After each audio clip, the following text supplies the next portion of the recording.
Assalamualaikum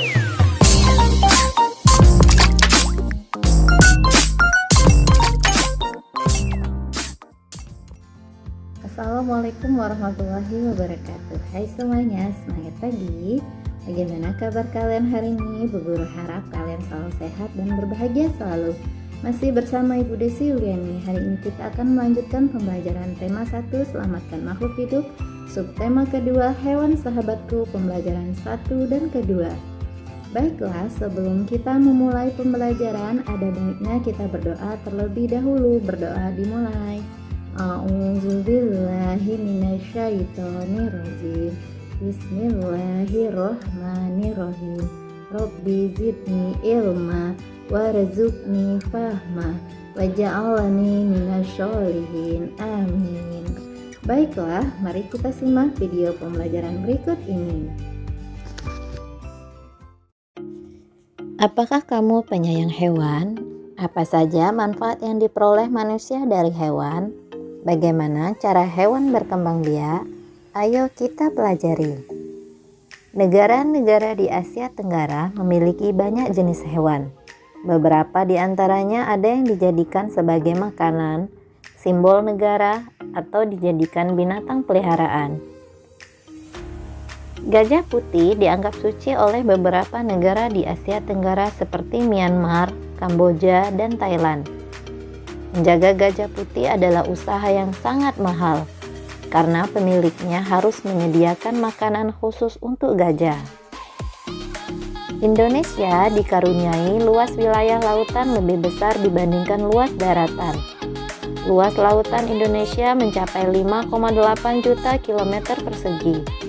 Di dalam lautan Indonesia tersimpan potensi perikanan yang cukup besar. Salah satunya ikan tuna. Ikan tuna adalah salah satu ikan yang paling banyak dicari negara lain, seperti Jepang, Amerika Serikat, dan Uni Eropa. Tahukah kalian burung yang hidup di negara tetangga kita? Burung takurdahan hidup di Malaysia. Hewan ini termasuk hewan yang dilindungi negara. Hewan-hewan di atas merupakan sebagian dari hewan yang hidup di Asia Tenggara. Bisakah kamu menemukan hewan lainnya? Setiap hewan memiliki kemampuan berkembang biak. Dengan berkembang biak, hewan dapat melestarikan jenisnya. Tahukah kamu bagaimana cara hewan berkembang biak? Perkembangbiakan hewan terbagi menjadi 3, yaitu ovipar, vivipar, dan ovovivipar. Perkembangbiakan ovipar yaitu hewan yang berkembang biak dengan cara bertelur. Contohnya yaitu ayam, burung, kura-kura. Ciri-ciri hewan ovipar adalah 1.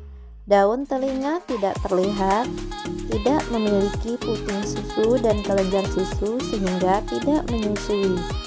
3. Embrio mendapatkan makanan dari cadangan makanan yang ada di dalam telur. 4. Sebagian besar berasal dari apes atau unggas dan reptil atau hewan melata, meskipun tidak semuanya bertelur. Selanjutnya yaitu perkembangbiakan dengan cara vivipar. Hewan yang berkembang biak dengan cara beranak atau melahirkan disebut vivipar. Pada umumnya terjadi pada mamalia atau hewan menyusui. Contohnya sapi, kambing, dan kucing. Ciri-ciri hewan vivipar adalah 1. Memiliki daun telinga. 2. Sebagian besar berasal dari bangsa mamalia. 3. Memiliki puting susu dan kelenjar susu sehingga menyusui anaknya. 4. Memiliki penutup tubuh berupa rambut. 5. Ketika di dalam kandungan, embrio mendapatkan makanan langsung dari induknya melalui plasenta. Selanjutnya yaitu perkembangbiakan hewan dengan cara ovovivipar. Contohnya yaitu ikan pari, kadal, dan ikan gupi. Ciri-ciri hewan ovovivipar adalah telur berkembang di dalam tubuh sang induk. 2. Janin yang ada di dalam telur mendapatkan makanan dari cadangan makanan yang sudah ada di dalam telur. 3. Saat mencapai usia matang, telur menetas dalam tubuh induk dan anak pun keluar dari dalam tubuh sang induk. 4. Tidak menyusui. Sekarang kalian tulislah manfaat perkembangbiakan hewan secara opipar dan pipipar. Amatilah gambar di bawah ini. Kelompokkanlah hewan-hewan yang kamu temukan ke dalam diagram pen berikut berdasarkan cara perkembangbiakannya. Yang pertama dengan cara beranak, bertelur, dan beranak. Kondisi geografis di Asia Tenggara membantu penduduknya memanfaatkan hewan dalam kehidupan sehari-hari. Ikan banyak dijual dan dikonsumsi. Hewan ternak banyak yang dijual di dalam negeri, bahkan sampai ada yang mengekspornya. Potensi ekonomi negara-negara anggota ASEAN. Kawasan Asia Tenggara terletak pada jalur perdagangan dunia. Kawasan ini menjadi jembatan antara kawasan Eropa dan Asia Timur. Oleh karena itu, Asia Tenggara menjadi wilayah persaingan bagi pihak-pihak yang ingin memanfaatkan kedudukan strategis kawasan ini. ASEAN berperan sebagai wadah untuk menghindari persengketaan yang mungkin timbul. Dengan posisi yang strategis ini, setiap negara di kawasan Asia Tenggara memiliki kekayaan sumber daya yang menjadi kekuatan negara. Brunei Darussalam. Negara ini terkenal dengan kekuatan sumber daya alam berupa minyak bumi dan gas alam. Brunei menjadi negara di Asia Tenggara yang memiliki pendapatan per kapita tertinggi karena gas alamnya. Filipina adalah sebuah negara kepulauan yang mata pencarian sebagian besar penduduknya adalah di bidang pertanian. Filipina berhasil menjadi salah satu negara di dunia yang dapat membangun dan mengembangkan pertaniannya dengan baik. Beberapa produk unggulan hasil pertaniannya diekspor ke berbagai negara, seperti nanas, padi, kelapa, dan gula. Hasil pertanian ini juga menunjang perkembangan ekonomi negara ini. Indonesia. Sebagai negara kepulauan terbesar di kawasan ini, Indonesia memiliki ragam sumber daya alam yang sangat kaya. Banyak hal yang dapat dikembangkan untuk memperkuat perkembangan ekonomi Indonesia. Saat ini, Indonesia mengekspor minyak dan gas bumi, tekstil, dan produk-produk dari kayu. Pertambangan menjadi salah satu pintu masuk para pengusaha mancanegara ke Indonesia. Keindahan alam Indonesia pun merupakan daya tarik yang menjadi sumber devisa negara dari sektor pariwisata. Selanjutnya yaitu Kamboja. Kamboja mengalir Sungai Mekong. Daerah di sekitar Sungai Mekong merupakan daerah yang subur. Mata pencarian penduduk Kamboja adalah pertanian. Hasil pertanian Kamboja yang besar adalah padi dan karet. Selanjutnya Laos. Laos bertetangga dengan Kamboja. Negara ini dilewati oleh aliran Sungai Mekong. Sama seperti di Kamboja, kegiatan pertanian banyak dilakukan di sepanjang aliran sungai ini. Sebagian besar hasil pertanian dinikmati oleh masyarakat Laos.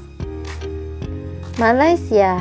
Kegiatan ekonomi utama penduduk Malaysia adalah bidang pertanian, pertambangan, dan perindustrian. Perdagangan internasional merupakan salah satu kegiatan ekonomi Malaysia yang mengalami pertumbuhan tercepat. Peralatan elektronik, minyak, dan gas bumi diekspor ke negara lain. Produk dari kayu, minyak sawit, karet, tekstil, sepatu, dan bahan-bahan kimia diperdagangkan di dunia internasional. Selanjutnya yaitu Myanmar. Mata pencarian utama penduduk Myanmar adalah pertanian, perkebunan, dan pertambangan. Padi merupakan hasil utama dari pertanian di sana. Myanmar merupakan salah satu negara penghasil padi terbesar di Asia Tenggara.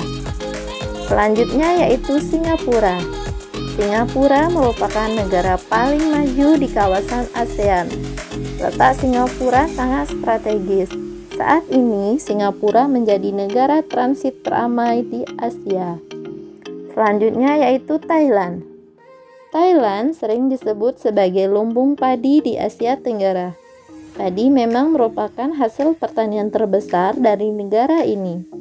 Selain itu, perkebunan, kehutanan, pertambangan, dan industri juga merupakan kegiatan ekonomi penduduk Thailand.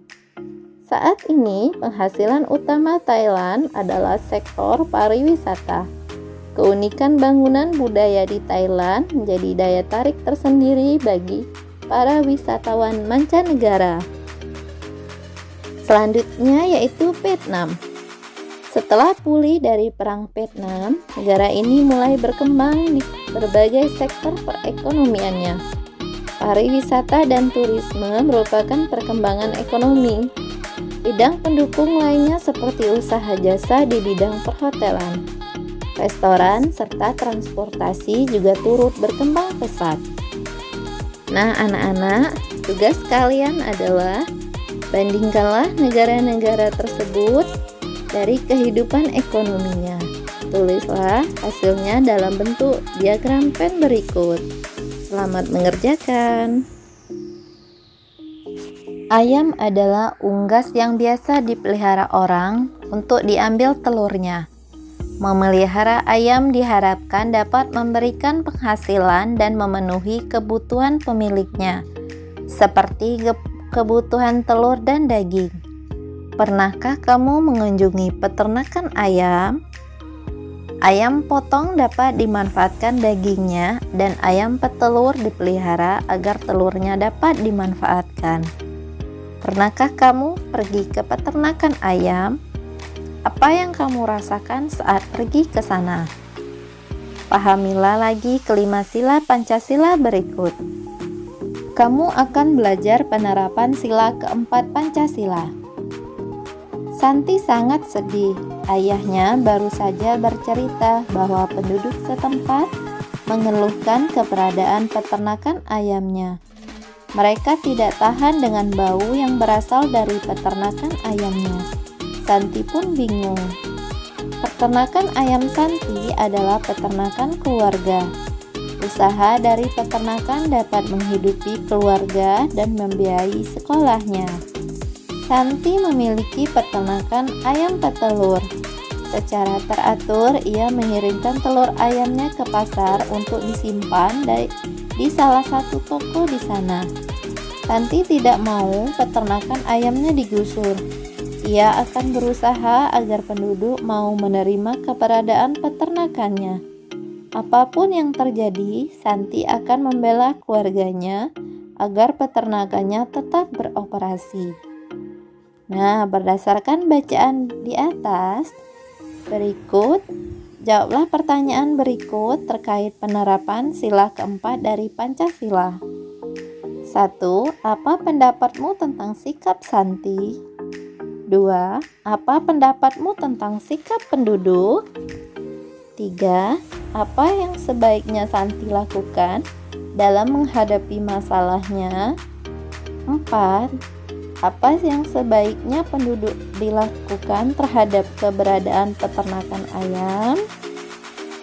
Coba kalian jawab di buku catatan kalian. Demikianlah video pembelajaran hari ini. Sampai bertemu di video pembelajaran berikutnya. Assalamualaikum warahmatullahi wabarakatuh. Dadah semuanya.